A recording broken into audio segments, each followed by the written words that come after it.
Good evening, everybody. My name is Abe Socher, and I'm the editor of the Jewish Review of Books. Tonight, we're kicking off a series of interviews with leading scholars, thinkers, and authors, and with a conversation with my friend, colleague, and JRB contributor, Jonathan Sarna. As a matter of fact, we just had to curtail our conversation and say, oh, we're live. So welcome all. Let me just say a little bit about Jonathan. Jonathan holds the Joseph H. and Bell Braun Chair in American Jewish History at Brandeis University, where he also directs the Schusterman Center for Israel Studies. Professor Sarna is, to use an old-fashioned, but in this case entirely appropriate term, the Dean of American Jewish Historians.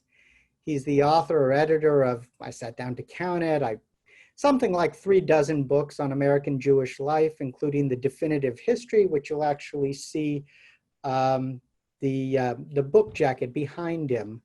That's titled American Judaism. I think you can just see the subtitle, A History. Among his other books, I'll mention just two. One is When General Grant Expelled the Jews, a surprising moment in American Jewish history that perhaps we'll get to. That book also led to an interesting spin-off article in the Jewish Review of Books some years ago called President Grant and the Chabadnik.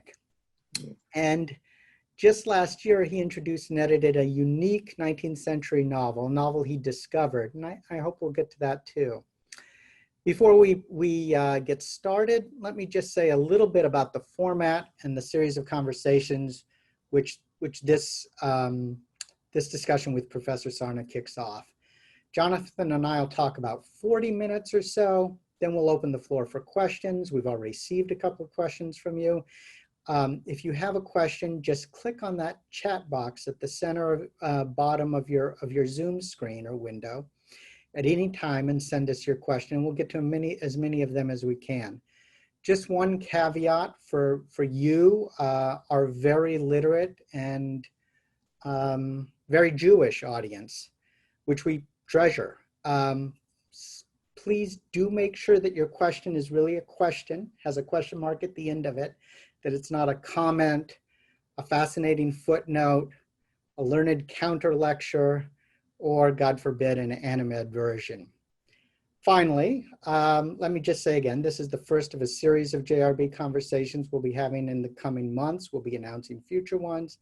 Next month, September 8th, we'll be speaking to another distinguished Jonathan, Rabbi Lord Jonathan Sachs. So stay tuned for that conversation, which you can sign up for on our website, jewishreviewofbooks.com, beginning tomorrow afternoon.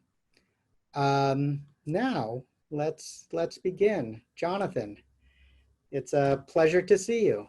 Well, it's wonderful to be here and really an honor to be the warm-up act for Lord Jonathan Sachs. I think he's batting second is the way to put it. How are you? Thank God. I am well, largely because I'm ensconced in my home. My children say that I spent my whole life preparing for this moment, in that I have a large number of books and projects and have spent a great deal of time indoors. Yeah.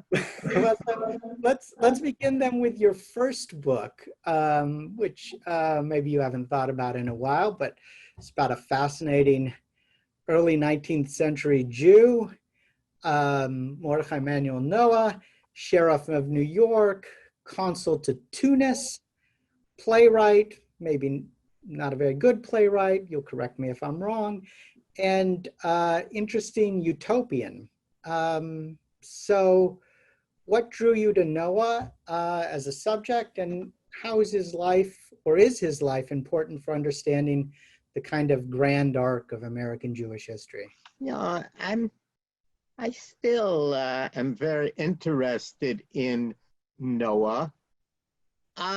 I was drawn to him because he's the first person we can talk about who truly thought about being an American and a Jew Everybody knew he was a prominent member of a synagogue and active in the Jewish community, and yet at the same time, a politician and journalist and playwright, and certainly the best known Jew of his time.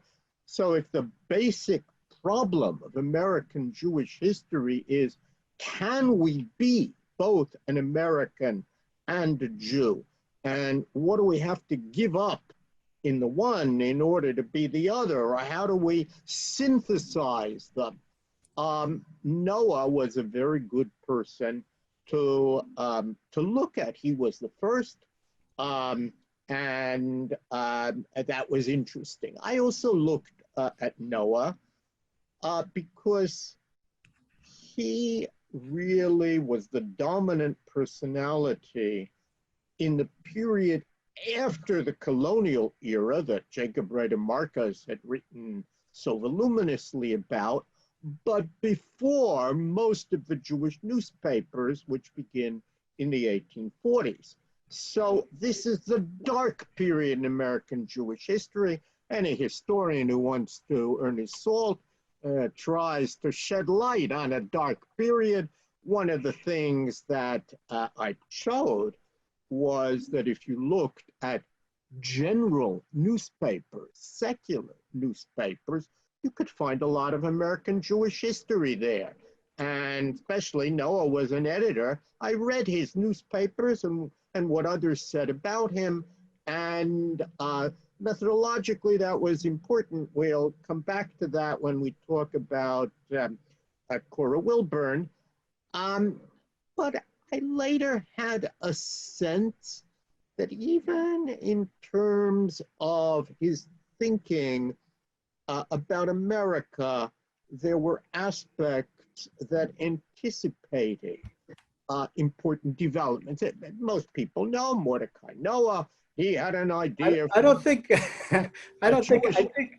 most people know. Yeah, that's probably why it didn't wasn't a bestseller. But if you know Mordecai Noah, you know that he had an idea for a Jewish colony in Grand Island, New York, which is right near the Erie Canal and Buffalo, and it has a theatrical opening, and it doesn't go anywhere.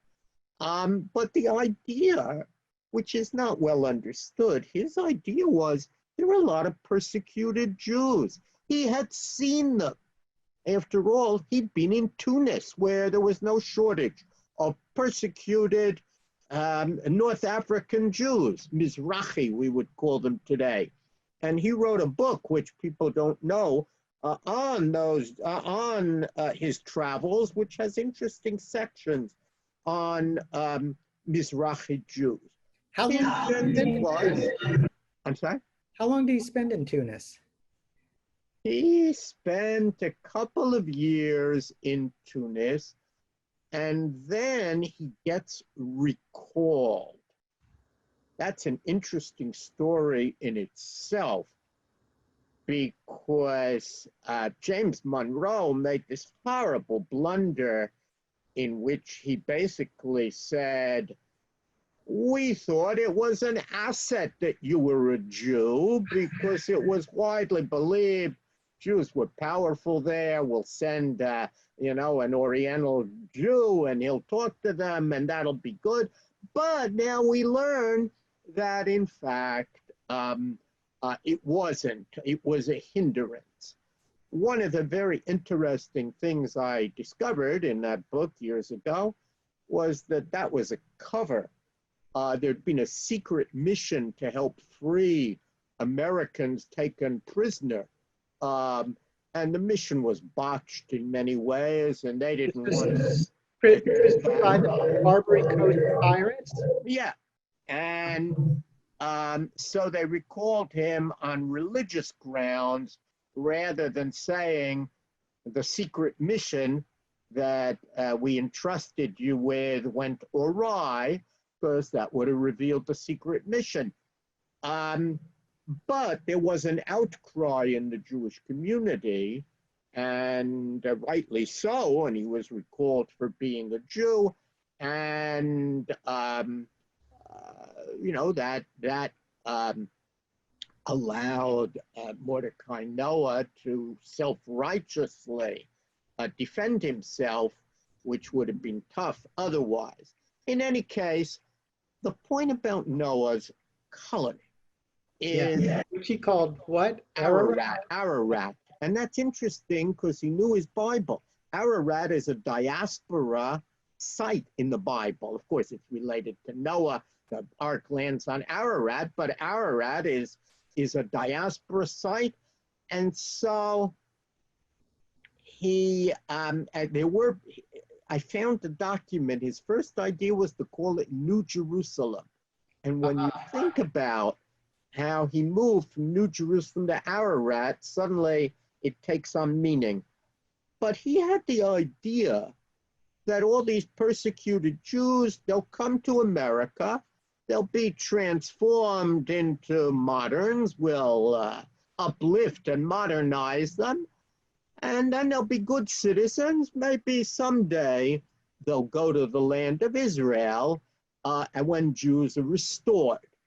But later, it seems to me that Noah came to realize that America could not, in fact, be the refuge for all of world Jewry. And then, beginning in the 1840s already, he talks about restoring Jews to the Holy Land. He doesn't use the word Zionism, which isn't going to exist, but he is one of the precursors that they used to like to point to. But I think that realization that America was wonderful for the people who got here, but would never be home for all Jews, whereas you needed a Zion that could be a refuge for all Jews, that was actually prescient. And a man like Louis Brandeis, I have to mention him once in every talk, it's in my contract, but Louis Brandeis also understood that. He becomes to Zionism when America is, he realizes, is closing its gates. Where are those Jews going to go? And he understands, oh, we need a place that will take Jews and not close its gates, regardless of the reason why they come. And the truth is, we've seen that over and over in American history to our own day, that when there are large numbers of immigrants, restrictionists will well up. We don't want the country to change too much. And there's never been a stronger reason for Zion.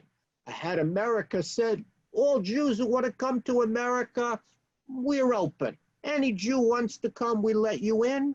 Probably the whole history of modern Jewry would have been different. But America didn't do that. And Noah came to understand it, and Brandeis did, and eventually a lot of other Jews came to understand it. Today, there are Jews who've forgotten it. But the need for a place that would take in all Jews was one that Mordecai Noah, having seen the conditions of Jews in North Africa, certainly understood. So he's a very interesting figure. And before we leave Noah, I see already that I have a question from the audience, which I'll just ask, and also, but I'll first ask a simpler question. How many people actually showed up to this island? Very few. There was a lot of debate. Even European Jews opposed the idea because this went against the notion in the 19th century that if European Jews want to truly be emancipated and gain equality, they had to forswear other allegiances. And so many, even of the early enlightened Jews, made fun of this idea. There was a lot of theater connected to it, and it was easy. And Noah dressed up as a judge of Israel. I even In Rome. borrowed Richard II's costume. He was a theater man. And so it was easy to make fun of.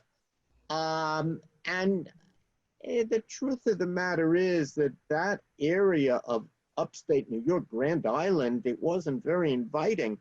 New York was a lot more fun place to be than Grand Island.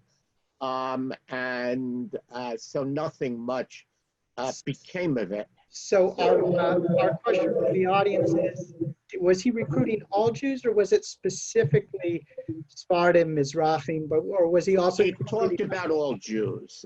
But if you read some of the correspondence, it's clear that what he had in private correspondence, what he had in mind was those Jews, because he didn't think French Jews, British Jews, and others were going to go to Grand Island.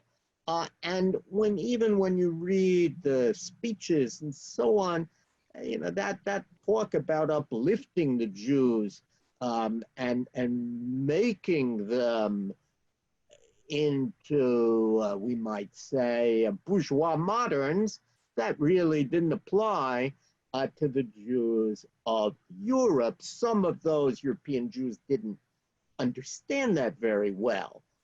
But in any case, it was extremely interesting chapter, I think, in the 19th century, at a time when Jews in a lot of countries were facing persecution. Here's Mordecai Noah trying to create a Jewish colony. And of course, it is a moment, and we often forget this, when lots of colonization schemes of one kind or another are being discussed. And there was a sense that, well, America's a big country, find some area that's uninhabited, and you can go and make a colony, whether it's an Owenite colony for people who followed the teachings of Robert Owen, or a Mormon state. Admittedly, Right.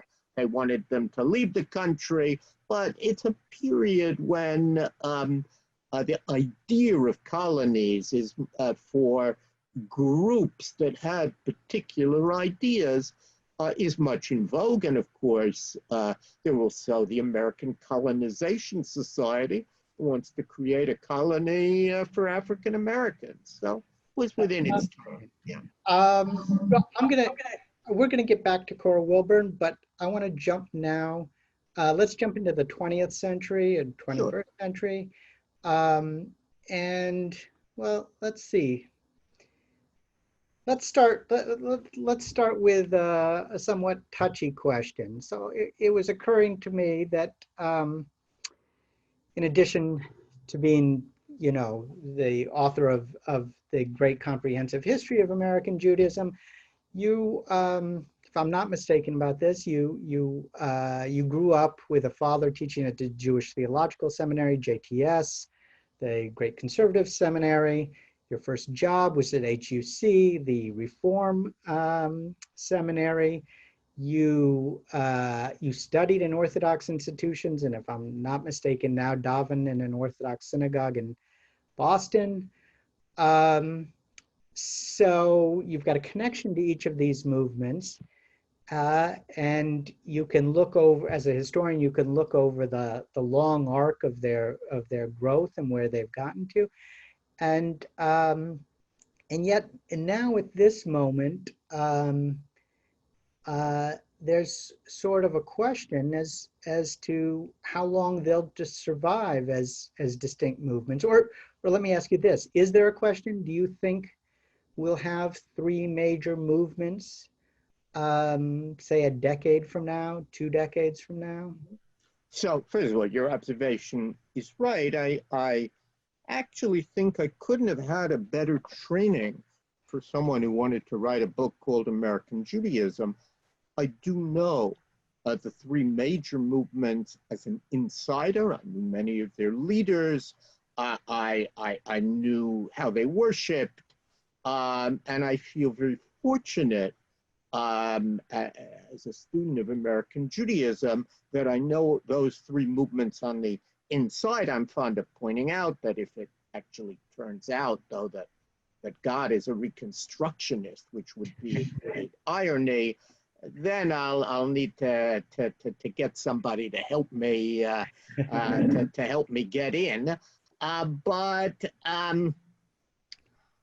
your question is one that I think always a very timely one. I'm, as a historian, better at predicting the past than predicting the future. I would say the first point is America is a Protestant country with many ways of being Protestant, many denominations. And so it has long been the case that Jews in America thought, well, there ought to be many ways of being Jewish, totally different than Jews who lived in Catholic countries who assumed a kind of top-down definition of the right way to worship. That's not going to change. And even now, it seems to me that while we see unprecedented cooperation among the non-Orthodox movements, we've never seen what we're seeing now, where so many documents are issued by the conservative, the Reconstructionist, and the Reform. And they talk to one another, and their youth groups are now doing work with one another. So that is a very noteworthy development.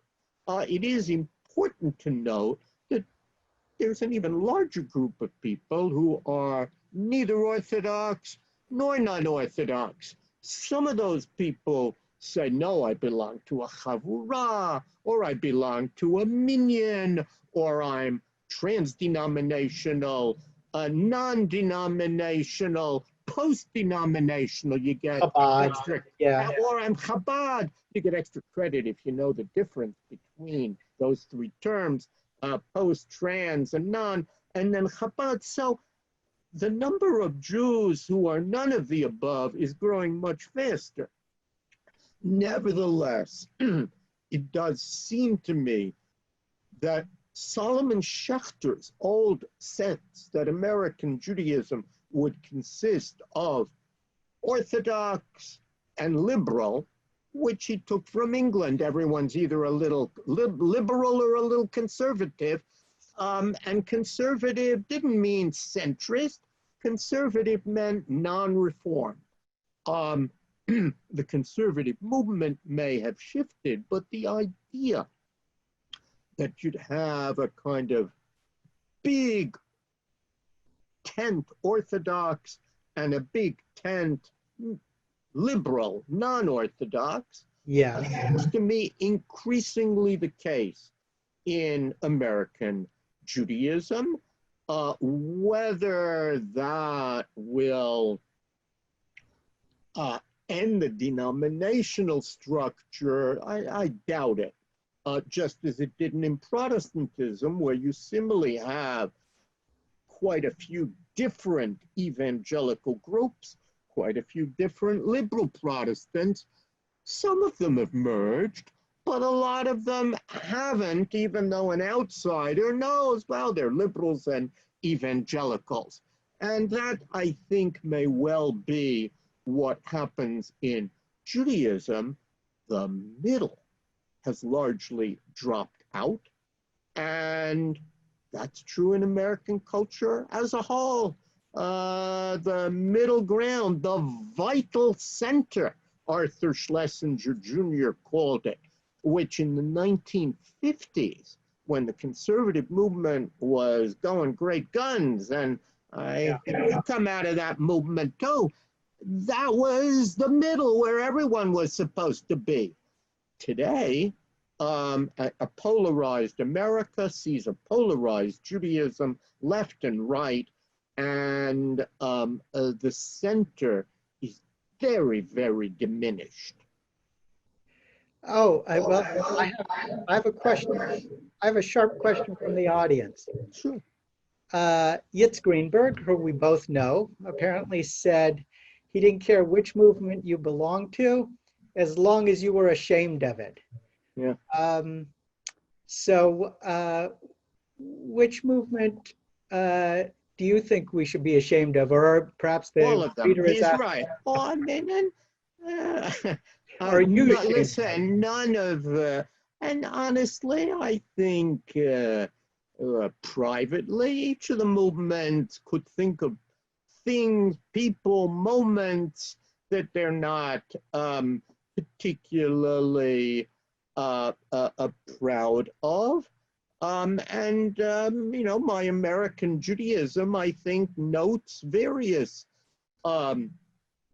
such moments, and actually all of the movements have moments in their past and developments and ideas that they've totally submerged. Who remembers that there was once an idea that the way to save Judaism was to remove the Torah scroll from the synagogue? Then there'll be no bibliolatry, a word I'd never heard, and vanished, no idolatry of the Torah scroll, and they optimistically believed Jews would rush back to the synagogues. Well, it turned out that wasn't exactly the case, and nobody remembers that idea, although there were a certain number of some prominent congregations that tried it.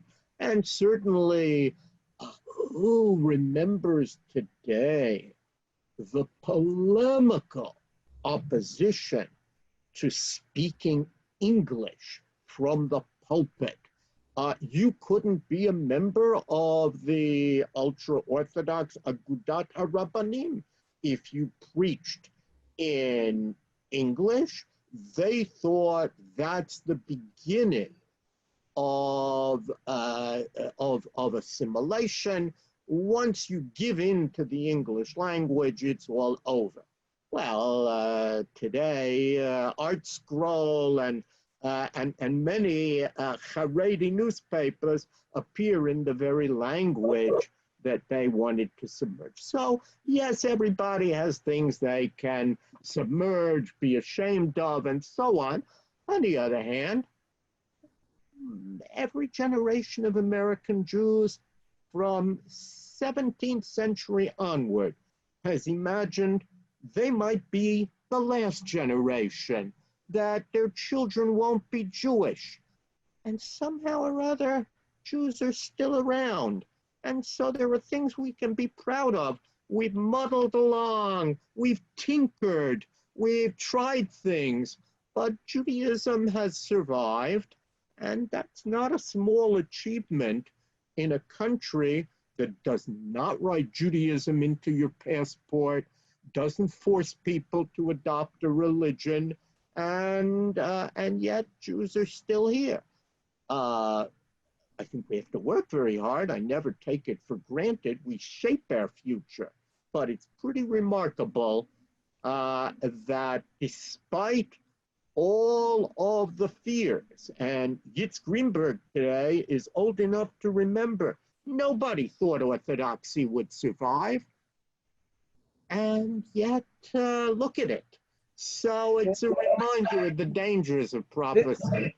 There's things there's a lot there that I want to get back to, and one point I'll just highlight to get back to is that although we mentioned Chabad, which is somewhat unique, its own story, we should get back to the growth of so-called ultra-Orthodox or Haredi Judaism, and which is, you know, not a denomination, doesn't conceive of itself as a denomination.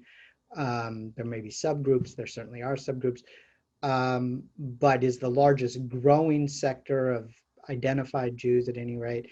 But I want to go, we'll go back to that. I think the other thing we need to go back to is you're a remarkably sunny historian, which is charming. Jews have always worried, but one does wonder whether there's more to worry about now, at least among non-Orthodox and even modern Orthodox parts of Judaism. So let me ask a version of that question, which touches on your other role now that you're and have been for a while the director of the Schusterman Center for Israel Studies at Brandeis. So we both know at a personal level that the climate for pro-Israel students at elite American university campuses has become increasingly inhospitable. And it's a very common student narrative to come to campus pro-Israel and be, as it were, educated out of it by peers, professors, others. So my question for you is, and the Schusterman institutions have been at the forefront of combating this, of trying to bring a kind of balanced sense of what Israel is. So my simple question to you is, how bad is this trend and where do you see it going? Okay. Boy, first of all, let me just say that I try and be optimistic on Monday and Wednesday and Friday, and I'm pessimistic on Sunday and Tuesday and Thursday, and then on Shabbat, I wonder how we move from the one to the other, and I think that's a good way for Jews to balance. In terms of Israel on the university campuses, I think there are certainly problems on some elite campuses. You taught at one of them, as I recall, yes, where there were lots of problems. I would not want people to think there were such problems at Brandeis, where we have many courses in Israel studies. Doesn't mean everybody agrees on every matter, but I'm very proud that civil discourse continues, and certainly no student feels nervous. I think that in a lot of ways, what we are seeing is that Israel today is in many ways what the Jew was in the 1930s, meaning you can impute lots of things. People use the term Zionism. Most of them haven't the foggiest idea what it is. I'd love to know, take the story that's come around the last few days at USC. I'd love to know whether most of those people could define Zionism. I think I missed the SC story. What was the SC? USC, University of Southern Carolina. I mean, where a student had to, who should have been president of the student body, and had to step back, and eventually the president stepped in. I think that most of these folks don't know much. And when you talk to them, you see that. And Zionism and Israel have often been a kind of conspiracy theory. Now, there are certainly people who are fueling that. It is also the case, and here I think of a somewhat different group, not just at the university. For a very long time, Zion, for even American Jews, has been a kind of projection of America as it ought to be. Meaning, if I think America is materialistic. Oh, but in Zion, they're socialists. They share everything. If I think America is urban and industrial, but in Zion, Jews work the land, and so on and so forth. Well, if I think, and there are many American Jews who do think, that Mr. Trump's America is not the America they want, naturally, they're very unhappy when they look at Zion, and instead of it reflecting America as they think it ought to be, the prime minister, for understandable reasons, thinks that his job is to curry favor with the president of the United States, because Israel still depends on the good wishes and will of the United States. So that long history, and you can trace that. My friend Mordecai Noah once gave a talk about how in Zion everybody studies and worships, not like us. Well, that's really an early statement of this same idea. We ought to study and worship more. We'll give money to them. They do it. So that too, that's not what Jews are finding so much at universities from non-Jews, but within the Jewish world. I think the notion of a projection of America as it ought to be is very significant, and of course does not take into account the pragmatic needs of a small state. It's a very complicated time. It is not well understood, I think, historically. And I think we have not done a very good job educating Americans broadly about Israel.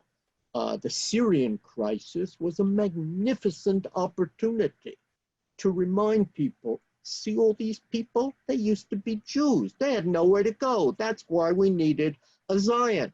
And notice, America didn't say, oh, all those refugees, give me, you're tired, you're poor. Let's take all the Syrians here. Nobody wanted that. And that's why you needed a state. We didn't use that moment.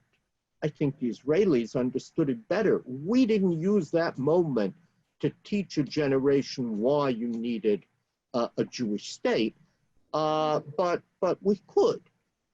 We have not done a good job even at teaching the Soviet Jewry movement, which is one of the most remarkable human rights movements and like. Again, when Soviet Jews exit beginning in the 90s en masse, America doesn't want them all to come to the United States and changes its laws, so it's more difficult.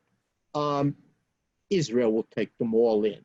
So that we haven't done a good job teaching it. I hope that the Schusterman centers can play a role in teaching some of that story. One of the things I've tried to do, and then we'll get back to America, is go way beyond the conflict. Most people don't know anything about Israel except the conflict.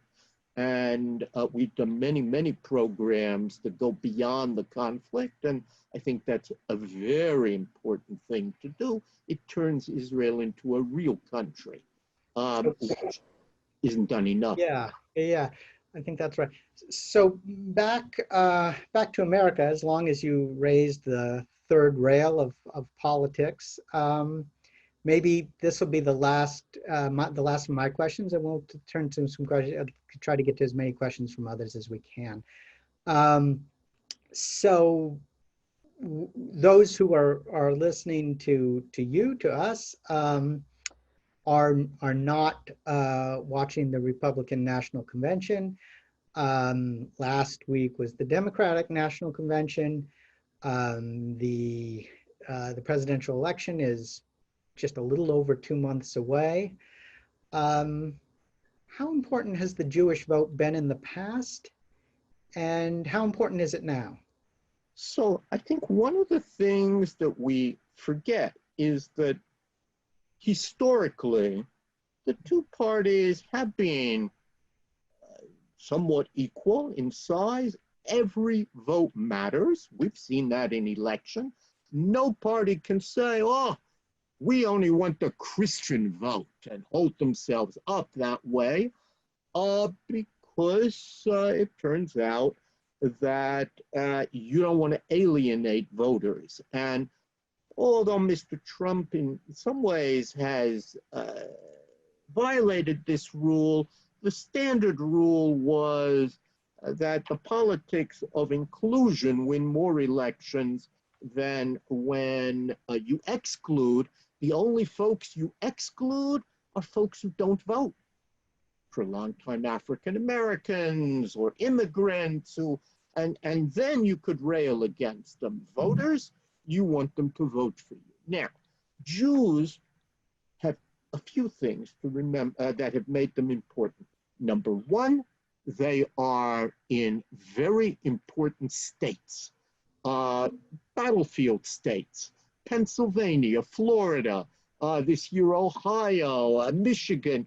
They all have Jewish voters. And in Florida, it's enormously important, which is why all the candidates go there. Second, Jews have been important because they actually turn out and vote. The rate of voting in presidential elections in the Jewish community approaches 80%. That means 2% of Jews actually may be 4% almost of voters. That's a pretty important group, and people know that. And of course, Jews have been very important as funders of politicians, out of all proportion. You may think it's unfortunate that American politics depends so much on money, but it unfortunately does. And Jews have been enormously important to both parties. So for all of those reasons, Jews are much more important than their small size would lead you to imagine. And I think that will be true in this election as well. Well, follow-up question, or two follow-up questions, then we'll get to other people's. One, briefly, when was the first time the Jewish vote counted? Well, it's fascinating. I have found people talking about the Jewish vote before the Civil War. The first election poster that I've ever seen directed to Jews and telling Jews, you should vote for this candidate, was in 1864, and the candidate's name was Abraham Lincoln. And there are two in existence, copies of this poster, and had signed by a long list of Jews. We know that Jews, I did a book on Lincoln and the Jews, and we know that there were people who were trying to get Jews to vote for Lincoln, and Lincoln had somebody, his name was Issachar Zachary, who was trying to get the Jews to vote for him. And then, of course, in 1868, that's a big deal for Jews. Should I vote for Grant? Should I not vote for Grant?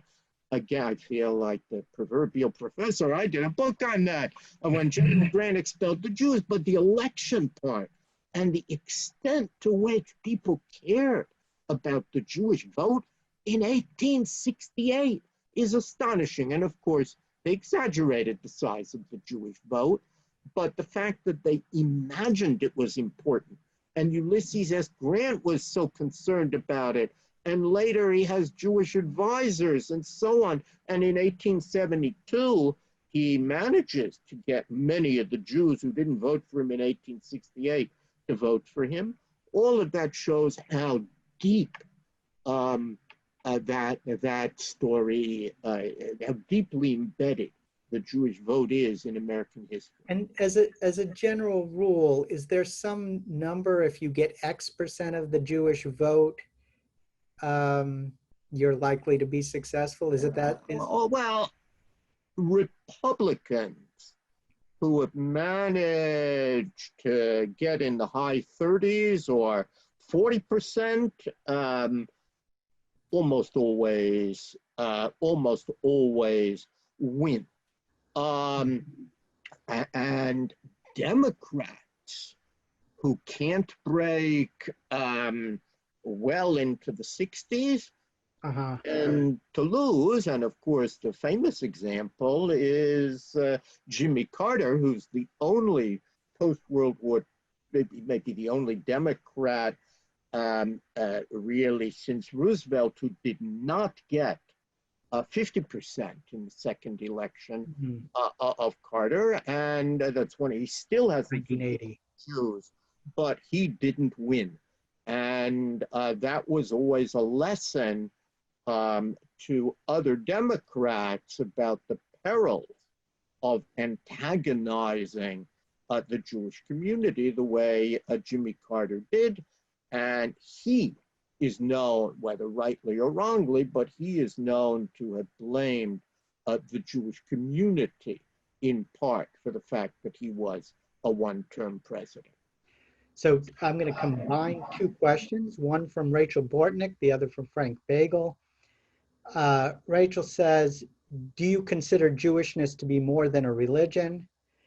And Frank says, how can organized Jewish community life continue to exist in the USA with the reported very high level of outmarriage? So two very important questions. I tend to allow in America Jews to self-identify. Jews who self-identify as Jews, I look at. Obviously, we're interested in Jews. There are some who have abandoned and insist they're not Jewish, but mostly we're interested in self-identifying Jews. The distinction between Jews as a people, or then we call them ethnicity or a nation, and Jews as a religion is, of course, a modern one. Historically, the religion and the people have been hard to disentangle. The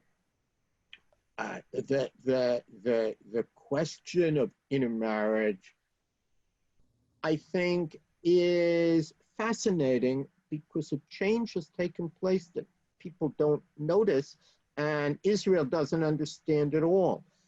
In America, the question is no longer, are you married to someone who's Jewish? The question is, how are you raising your children? And there are all sorts of intermarried people who raise Jewish children.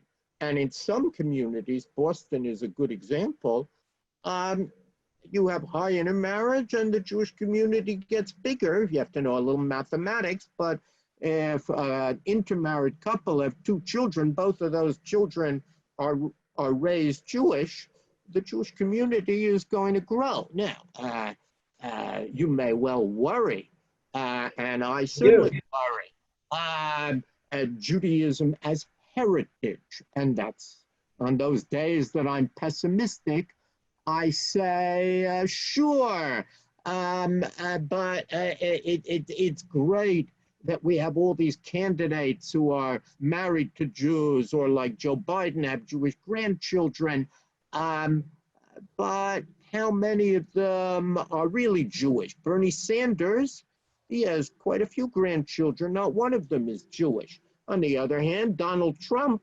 has Yiddish Einiklach, Jewish grandchildren.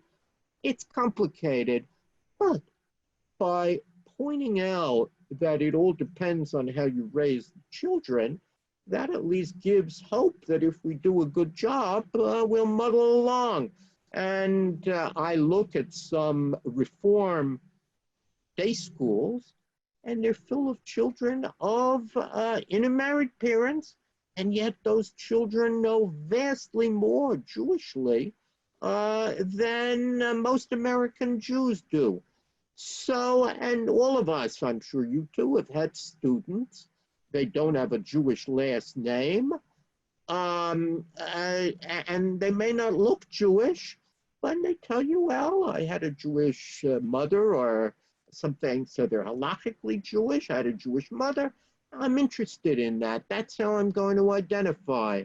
So it's a huge change, but we cannot simplistically look at the intermarriage rate and imagine that will predict the future.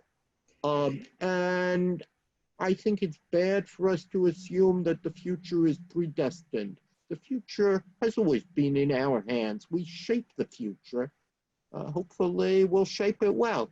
Maybe not. I'm tempted to trust the pessimistic version,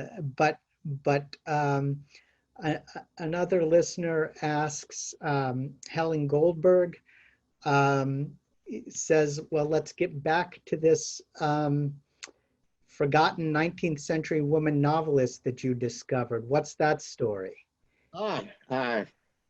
So it's a wonderful story. It's hard to tell briefly, and let me try and do that. If you look at lists of Jewish women writers, not more than 10, that are published around 1900, some of the names you know, Emma Lazarus, and there's this writer they say named Henrietta Zold, and then there's some lesser writers, and then there's a woman named Cora Wilburn. Well, I mean, a young beginning scholar. Who's Cora Wilburn? Nobody knew who Cora Wilburn was. And so I began keeping a file. And you find poems in Jewish newspapers and the like. And then I was invited to the Institute for Advanced Studies, and it had to do with In Jerusalem? Jerusalem, right, Institute in Jerusalem. And the subject, always have a subject. Subject was really culture and Jewish women. And I said, you know what, let's put together all my file on Cora Wilburn. But of course, by now I'm going to work on it. So one goes to the web, and suddenly, using new technology, hundreds of items come about Cora Wilburn, who fortunately has an unusual name. And it's all in the most obscure spiritualist publication. Spiritualism is a 19th century religious movement that thought, well, just like we have electricity in the air, there must be the spirits of human beings in the air. The telegraph had much to do with promoting spiritualism, but spiritualism appealed greatly to women. It's really the first great women's religious movement. And of course, in in the Civil War, people lose so many children. The idea that I can talk to the spirit of that deceased child or spouse is enormously important. And it turned out that Cora Wilburn had spent years in spiritualism writing for them. And I'm reading all this material, and I come across what is clearly an autobiographical novel. And what an amazing story about how she's traveled around the world. Her father is a gem dealer. He's actually, I now know, a crooked gem dealer. And she, in the 1840s, has visited Australia and Venezuela and India, and writes about Jewish communities in all those places. And then she's also come to America and deeply committed to spiritualism. Does she see spiritualism? Does she replace Judaism with spiritualism, or does she see them going together? It's wonderful. She, like Jews who today go to Buddhism and think they can be both, spiritualists did not imagine that it was a separate religion, and they thought, Jews didn't agree, most of them, but they thought you could be both. She later returns to Judaism and abandons, and spiritualism declines. She abandons it, and spends decades as a Reformed Jew, really, in the Boston area. She, I believe, wrote more than any other woman writer in the Jewish woman writer in the 19th century. She does poetry, she does essays. I introduce her through this novel because of its great interest. And it also gives us opens a window on Jewish poverty, which we don't know much about. And whereas we think of wealthy Jews, and most of the people who write, Rebecca Gratz and Emma Lazarus, wealthy families, she gives the most remarkable portrait of Jewish poverty in the 19th century than I've really ever read. The rest, you got to read the book. And yeah, so the book is called Castle Wayne. Right, that's her novel. Of course, CW are her initials. Cora Wilburn, Casella Wayne. Casella Wayne is or Casella is the title character, and it's clearly autobiographical. And I should say, I actually found, and print as an appendix, I found one volume of her diary, which showed and proved that the novel was based on that diary. So it's it's a remarkable find in women's history, and I definitely hope, perhaps there are people listening that there will be lots more work on her poetry, on her essays, on her theology, and on some of her other novels, which are not Jewish, but could be read through a Jewish lens. So people have been typing questions all along as we've been talking. We can't possibly get to them all. I'm committed to ending in more or less the 1 hour mark. But Neil Rubin asks an interesting question. Are there any lessons to be learned for now from what happened in previous great financial crises, the Great Depression, post-Civil War, etc.? That's a whole lecture. Of course, the simple answer is yes.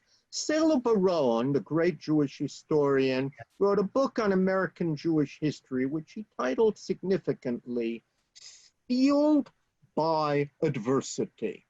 And I think that's exactly right. The Jewish community has often been strengthened by those crises.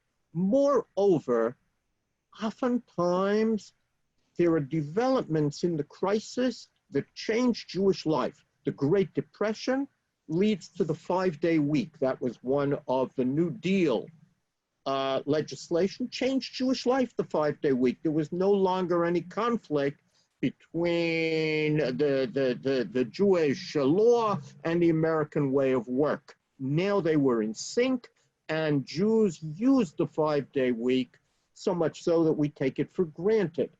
I actually think Zoom and related things will be of no less significance going forward. And we will look at this crisis and say that it taught us much faster than otherwise would have happened the great potential of this new digital technology for tying Jews together, for educating Jews, for transforming much in Jewish life. So yeah, that's one of the lessons that we can learn from tough times. And in the Great Depression, I think Jews helped one another. The big story of our time has been how some of that has happened again. Someone asked about religion or peoplehood. In what we're seeing, and there are a lot of other folks who are jealous of it, are Jews helping other Jews. Yes, Seder in a box, or here's Shabbos dinner. Whether that's done for religious reasons or ethnic reasons is less important to me than these are Jews helping other Jews in tough times. And there is a reason to be part of the Jewish people and the Jewish community. And it shows up when times get bad. That's a great way to end, but I'm going to combine two more questions. One from Barbara Block, the other from Yisrael Isaacs, and we'll close on that. Barbara Block asks, of all the books you've written, which is your favorite? And Yisrael Isaacs asks relatedly, what was it like to write your book, A Time to Every Purpose, Letters to a Young Jew? And was the reception of that different from your other books? A Time to Every Purpose, Letters to a Young Jew, which was actually addressed to my daughter, is different from all the other books I've ever written because it's not a history book. I was glad that some of the people who liked that book, and some very famous people, encouraged me to continue in that path. Maybe if the book had been a bestseller, maybe I would have, but it wasn't. And I said, a lot of people can do that kind of writing. I'm going back to writing American Jewish history. So, you know, I do enjoy hearing from people who tell me that it inspired their children or them, but I don't expect to write another such book. My favorite book is always the book that I'm now doing. I finally was able to bring together many of my articles that will appear next year in a book called Coming to Terms with America. It deals again with being Jewish, being American, when those clash, when they come together. The cult of synthesis in American Jewish culture which is one of my favorite articles, is in that book. And I'm glad that they'll be between the two covers. And if you ask me in 2 years, I'm sure I'll have another favorite book. Well, before we go, what's the cult of synthesis? The cult of synthesis is the idea Jews had that they could bring together being an American and being a Jew, that there's no conflict between them, that they merge seamlessly and easily. Of course, every Jew who thinks about it knows that that's not the case. But it's astonishing how many generations of Jews preached that being a Jew makes you a better American and vice versa, that there was no conflict, and some said no possible conflict. Even as for generations, the Sabbath day and the Jewish holidays belied that assertion. So you had a myth that had vast quality and repeated and even artistically, the bringing together Jewish symbols, American symbols, and the like, very, very powerful for Jews. I can be both. I don't have to choose. Even though we sort of knew it's not quite true. And that's really what I'm interested in that chapter. Well, Professor Sarna, it's been an honor and a pleasure. We could go on for a long time, but that seems as good as any a note on which to close. Well, thank you. It's been fascinating and a great pleasure. I hope we can do it again sometime. I hope we can do it again. And for those of you who would like more such conversations, check our website tomorrow. You can sign up for the next one with, as we said, the next distinguished Jonathan. We'll choose speakers who aren't named Jonathan eventually. That'll be Rabbi Lord Jonathan Sachs. Thank you all for coming. For those of you whose questions we didn't get to, lots of brilliant questions. I apologize, but it's really been a pleasure, both with you and with all of you. Thanks. Thanks very much. Bye.